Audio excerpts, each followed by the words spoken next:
Hi guys, Sarah here, and welcome to Novel Expectations. Today I'm coming to you with my 2016 weekly wrap-up for weeks 22 and 23.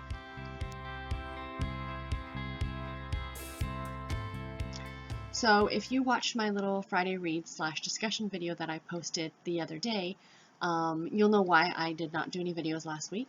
I had a friend come up from the US to visit me, and she drove up on Friday, visited some friends in Ottawa, and then drove down to Toronto to see me, spent a couple days with me, and her and I went to London, Ontario to visit another friend. So it was a jam-packed, really quick weekend, like quick in the fact that, you know, going from one place to the other. It was a really nice visit, and I had totally planned on recording on the Monday, and then I got busy on Monday doing chores and, you know, general running around and never got to it. So I do apologize for missing a week, guys, but I hope the videos I have coming up this week are going to be exciting enough. I have a haul coming later this week, along with my TBR for the summer bingo. So stay tuned for both of those. So let's jump into it this week because I do have a lot of books to talk about. And yes, I actually have physical books to talk about. This is really exciting. So let's start off with my challenges. According to Goodreads, I am currently 7 books ahead of schedule. That's insane. But I think a lot of that had to do with the fact that I read some of the Back to My Childhood books in the last couple weeks, so they're really quick and easy to get through. My A to Z Authors Challenge, I'm now at 17 out of 26 authors read. The 2016 Titles Challenge, still at 17 out of 26. The 2016 How Many Pages Challenge, I'm at 13,327 pages read out of 25,000 pages. 53%. Fantastic. If I can keep this, sorry for shaking the camera, if I can keep this momentum up for like the rest of the year, I'm going to blow my Goodreads challenge out of the water. And I'm going to be setting the bar pretty high for 2017. Jelly Belly Jelly Beans Challenge, still no flavors completed. Now, I have started a couple new challenges because, you know, I'm crazy like that. And I kind of love to challenge myself. I'm very much a list maker, an organizer, and to be able to put stuff in categories is just so fun for me. So, my new challenge that I started, this has to do with the summer bingo that I'm going to talk about later in the week. To get through all the books I want to get through this summer, I'm setting a goal for myself for reading 100 pages a day. So I'm pretty much trying to keep up a streak and see how long I can go, you know, and see what my longest streak will be for the year, which I think is kind of fun. So for my 100 pages a day challenge, I'm currently at 3 days. I think Richard Delaney on his channel, he talked about this a number of months ago, about doing the 100 pages a day. I don't know if he's still doing it or not, but I have seen, I think, hashtags on Twitter. I don't know. But anyway, it's kind of fun. And the other thing I'm competing in now is the Listopia Challenge. And this is on the Crazy Challenge Connection on Goodreads. I will post a link in the down bar below to their group, as well as to this challenge individually. So this challenge started on May 1st, and it runs through April 31st of 2017. Pretty much what they do is they give you a list. You know the Listopia that's on Goodreads, where if you look at a certain book underneath, it'll say, this book is featured in these lists, and it could be, you know, best literary fiction of 2016, favorite covers of, you know, romantic suspense, whatever. I mean, there's a gazillion different lists on Goodreads. So anyway, what they do is they give you a list. I think it's either 75 to 100 lists, and you have to pick from those lists and read books from those lists. And there's different levels. Level 1 is 25 books. Level 2 is 50 books. Level 3 is 75 books. I picked level 3 because I figured within a year I can definitely finish 75 books. And most of the books that we read are featured on these lists. Now, here's the thing. 10 of the books for each level, I hope I'm explaining this correctly, 10 of the books for each level have to be from that 75 or 100 list that they give you. So you've got to use their list that they provide. The other 25 books per, or 25, the other 15 books per level are lists that you can pick yourself. So, you know, if it's a little bit of a more obscure book and it's not a list that's featured, but you still want to read it, it'll work. But you have to finish each level before you can move on to the next. So I'm still only at level 1, but I finished 1 out of the 25 books for that level. So yeah, so those are all the challenges. I know, insane, right? So let's jump into the books that I finished over the last few weeks. So the first book that I finished was The Truth About Stacey by Ann M. Martin. This is the Babysitter's Club book number 3. This book was published in 1986, and I gave this book 3.5 stars. This is a really cute story. I know a lot of people do not talk about books that are next in the series, but these books are all essentially standalone. So in this book, Stacey has diabetes, and she didn't tell her friends back in New York because they treated her really weird. But she has told her friends in Stony Brook now, and she's trying to deal with it, plus being dragged from doctor to doctor by her parents, who seem to be looking for some miracle cure. It's a really cute little story. I really enjoyed it. It was a very quick read. I'm loving rereading through this series, absolutely. And I currently have a cat right now who's trying to figure out how to get up here, so maybe he'll make an appearance. The next book that I finished reading was Harry Potter and the Philosopher's Stone by J.K. Rowling. I'm sure we are all familiar with this book. This was a thrill for me to read. Sorry if you can hear that noise, he's scratching. I haven't read this since I originally read it back. Oh gosh, it's got to be almost 20 years ago now. This book was published in 97, so I pretty much read this, I think, not long after it first came out. So yeah, really, really enjoyed it. It was so nice revisiting this world. Diagon Alley is still, when I was reading that, it was just so fun because, I don't know, that was always my favorite part of this book. Am I weird? But when, like, Harry goes shopping and he gets his wand and he gets his owl, it's magical. Truly, truly magical. I love this book. I gave it 4 stars. Thoroughly enjoyed it. And the next book that I finished, actually, those 2 books plus this one were all part of my middle grade May reads.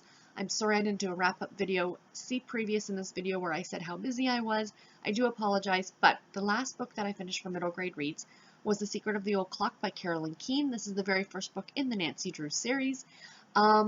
I really enjoyed this. This book was originally published in 1930, and I gave it 3 stars. Now, what I really like about these old school Nancy Drew, and let's see, now that I'm talking, can I find, oh yes, there's actually pictures on, like, not a lot. There's maybe a half a dozen, oh, Goran, sorry about the cat. There are maybe like a half a dozen pictures in the book, but it's still really, really cute, and it's such a throwback to see how the people are dressed, and I just love it. And like in the book, they talk about how when Nancy's going out, she's in a suit and she's putting her little gloves on and her hat, and I'm just thinking it's so nostalgic and so much fun. Now, I listened to a podcast on iTunes called Literary Disco, which is fantastic. It is hysterically funny. Now, they did, one of their first episodes they did was this book, and I'm going to post a link to it in the down bar below. I want you guys to check it out because I was in stitches listening to it. And I listened to it again. I listened to it originally, and I listened to it again when I'd finished this. And it's so funny because the one guy keeps talking about the fact that this entire book is based on probate law. Like, and the amount of probate law that they talk about in this book is hysterical. But again, I loved it. I'm loving getting back into this series, and I'm looking forward to reading the rest of them. And there's a really rather large cat sitting behind me. Hi, Goran. Hold on. Sorry if any of you get seasick. There he is. There's my beast. Hi, Gorgor. So anyway, yes, his name is Goran. I don't know if I've ever mentioned my cats on the podcast. I think I mentioned earlier this year that I kind of took a break in January or February because his brother passed away. Their names are Goran, and the other one's name was Logan, and they were named after the detectives from Law & Order, Detective Robert Goran from Law & Order Criminal Intent, and of course Detective Logan, who we all know and love, also as Mr. Big from Sex and the City, Chris Knopf. Anyway, back to the books. I'm sure you guys didn't care about that at all. So anyway, the next book that I finished was an ebook, and it was called A Risk Worth Taking by Victoria James. It was published in 2013. I gave it 3.5 stars, and it was the first book in the Red River series. This was a contemporary romance, and I really, really loved this story. I thought it was so sweet. It was about a woman who has worked her way up the ranks within a interior design firm and has been made partner at the young age of 28. And the very same day that she is made partner, her sister and brother-in-law are killed in a car accident, leaving her as sole parent of her 18-month-old niece.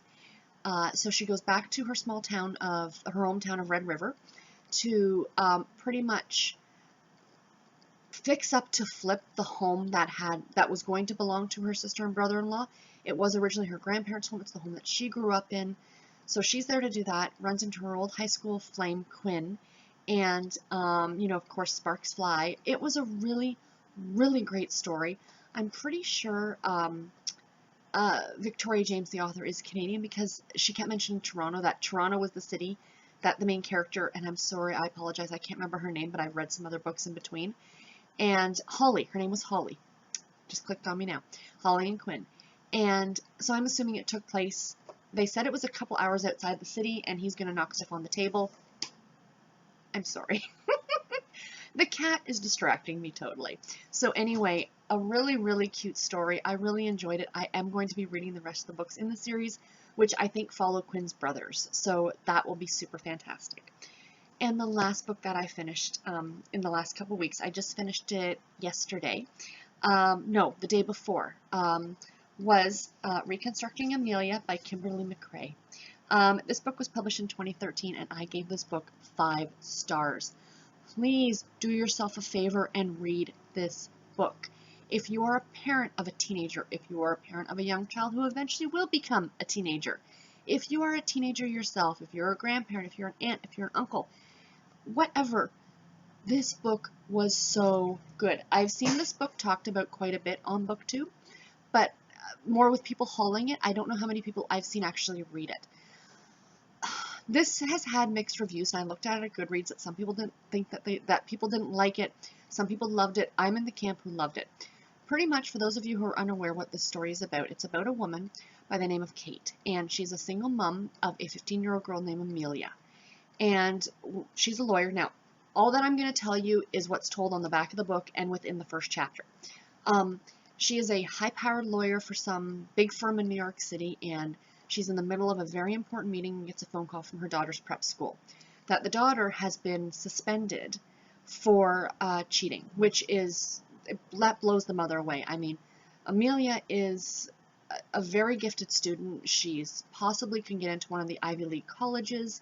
She would not cheat.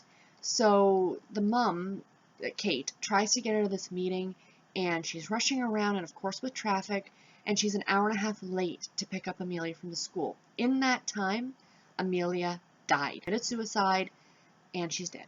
So mother, of course, is distraught, not knowing what was going on in her daughter's life to have her want to commit suicide. So anyway, about a month after her daughter's death, she gets this anonymous text message saying Amelia didn't jump. And then that's where this chain of events starts. So the story is told in dual perspective. One part from Kate, which I believe is told in third person, where, you know, you're going through everything with Kate in the aftermath of Amelia's death, as Kate's trying to figure out what happened to her daughter. Opposite chapters of that are Amelia's story leading up to her death, and told in first person, which at the end of the book ends up being heartbreaking. This book made me cry at the end. You know from the beginning what's going to happen, but you essentially were spending so much time with Amelia and inside her head and inside her life. And when you get to the end, and I mean, I'm not giving anything away, it's told at the beginning, you know she dies. It's still just utterly heartbreaking. And this is also told in text messages and Facebook posts and emails. It is a fantastic book. I flew through it in about 3 days. I couldn't put it down. I highly, highly recommend you guys read it. This is probably, as of right now, and I read Gone with the Wind again this year, this is probably my favorite book so far of 2015. And unless something else can top this, this is probably going to be my #1 pick for the year. So yes, please do yourself a favor and read it. So that's everything that I've read in the last few weeks. So let's get into what I am currently reading. So I am currently reading The Nest by Cynthia Daxbury Sweeney. I do hope I'm saying the name right. Isn't that cover just stunning? So yes, this is a current New York Times bestseller. It was on 40% off at Chapters. I had heard some things about it, so I decided to give it a shot. I'm about 100 pages into it, and yeah, I am thoroughly, sorry, shouldn't try and do 2 things at once. That's about how far I am. I am thoroughly enjoying this. For those of you who are unaware what this story is about, It is about a set of 4 siblings. The youngest is almost 40. So these are older characters. And years ago, before their father passed away, he had put a trust fund together for them that they have dubbed the Nest, as in nest egg. And over time, it had been invested and grown and is now worth an obscene amount of money. Well, the oldest brother, Leo, was having a lot of problems. Drug addiction, drinking, womanizing. He bought a Porsche he couldn't afford. And one night he's at a friend of a family's wedding and he gets in a car accident with this young waitress. Well, of course the waitress is blaming him because he was obviously very intoxicated, so she's suing them. So they dipped into, the mother was the only one who had power of attorney to go into this nest egg prior to the youngest daughter's 40th birthday, the youngest sibling. When the youngest sibling turned 40 is when they could access this money. And the mother was the only one who had the power of attorney to go into it early, and she did, to pay off this waitress. So now the amount of money left is a lot smaller than the siblings had originally anticipated. And the siblings had been counting on this money. The youngest sibling, Melody, she has a mortgage that they cannot afford and 2 daughters about to go to college. Jack, the brother, he has borrowed money against his house to pay for his business, and his husband doesn't know about it. The oldest sister is an aspiring, well, not an aspiring, she used to be a writer, but now owes money back because she was given an advance on a book that she has not in 20 years even written a page of. So they all have problems, and they were all counting on this money, and now it's gone. So now they're going after the oldest brother to find out what the heck and when are we getting our money back. So far it's really, really good. I'm really enjoying it. And yeah, hopefully, or not hopefully, I should have this done to be able to fully review for you guys next week. And the last book that I'm currently listening to, or the other book, is my audiobook, and I'm still listening to Dragonfly and Amber by Diana Gabaldon. I've been rushing around quite a bit the last few mornings, and when I'm in a rush in the morning to get to work, I don't plug in my phone to listen to an audiobook in the car. I just find I'm focused on trying to get to the office. Do you know what I mean? So I have been pushing myself to try and listen to it more. I'm only at 35%, but still that's pretty good. I don't have a lot of audiobooks to listen to this summer, so if this one takes me till the end of June, I'm not terribly concerned about it. I don't think it'll take me that long. I have sped it up just a little bit to kind of make up for some lost time. Like I said, it's the second book in the Outlander series, so I don't want to give away too much of the plot, but of course it's Jamie and Claire, and I just love Jamie and Claire, and I'm loving this story. So anyway, that's it. A little bit of a longer video. Thank you guys for staying tuned through all my ramblings and visits from the cat, who's no longer here. He's gone off to eat. And let me know in the comments below if any of you guys have read any of these books and what you thought about them. And until my next video, guys, take care and happy reading. Bye.